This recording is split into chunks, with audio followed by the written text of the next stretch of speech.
Hey guys, this is James from TeaDB bringing you another Inbetweenisode. So today I am going to be doing another non-drinking Inbetweenisode, and I'm going to actually be talking about a thing called the speed test. And so some of you might be familiar with this. It's actually the origins are sort of this blog post by Marshaln, and those of you that have followed me for a while know that I am a big fan of Marshaln's blog. I highly recommend it for anyone that's passionate about tea and is learning about it. It's good for beginners, intermediates, advanced people.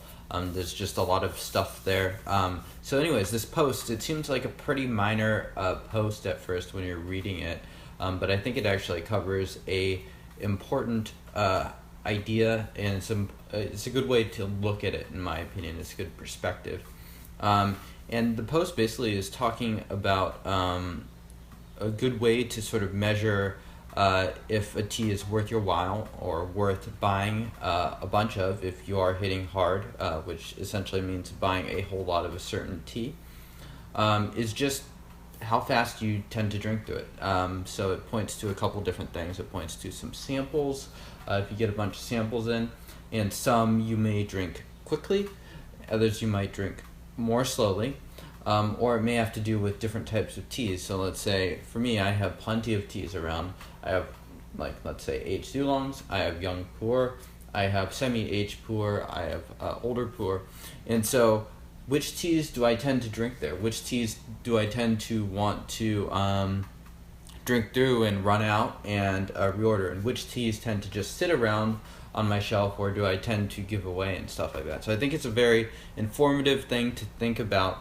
And Marshaln refers to it as a more honest way. So it could be a better way potentially to think about your own tea drinking, rather than like just sort of sitting down, concentrating on the tea, and sort of like writing out, oh, this tea is like a B, or this tea is like a 75 out of 100 or something like that.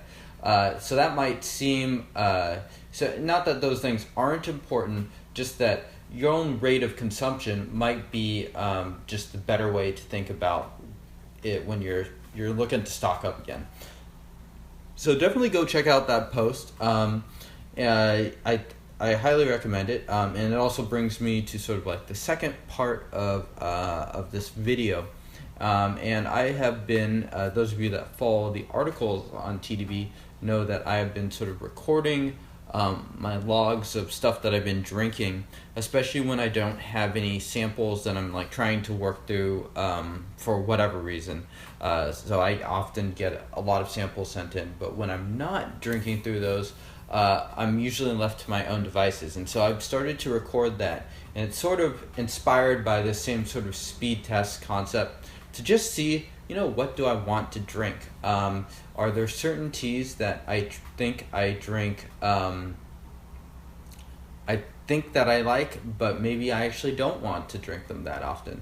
And so I have already found out a bit about my own drinking from this. I found that, for instance, to no surprise to myself, I almost never want to drink young pu'er. It just never really finds its way into my gaiwan. That wasn't always necessarily the case. I've covered a lot of young pu'er on the website, as well as Denny.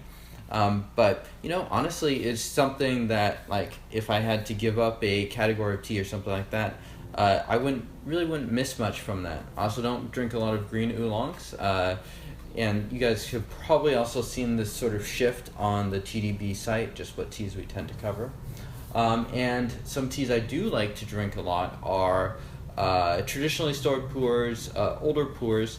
For me, these teas aren't necessarily like the fanciest teas that I own or anything close to that. They tend to be more just like humble drinks that are they've been stored somewhat humidly at some point in their life, but at this point they're fairly clean, they're smooth, they're mellow, they're easy to drink. I'm not saying that that type of tea is necessarily better, it's just the sort of tea that I want to drink. So it does very well for my own speed test. Yeah, so that just about concludes this in between. So definitely go check out that post by Marshall on the speed test. You can find it just by Googling it. I'll include a description in I will include a link in the description and of both the blog post for this as well as the YouTube. So thank you guys for tuning in. Let me know how you guys like this in between. So let me know what you guys tend to drink most often. What does really well and sort of your speed test? What tends to linger around and you don't really want to drink it that much? I'd be curious to hear. Thank you guys for tuning in, and cheers.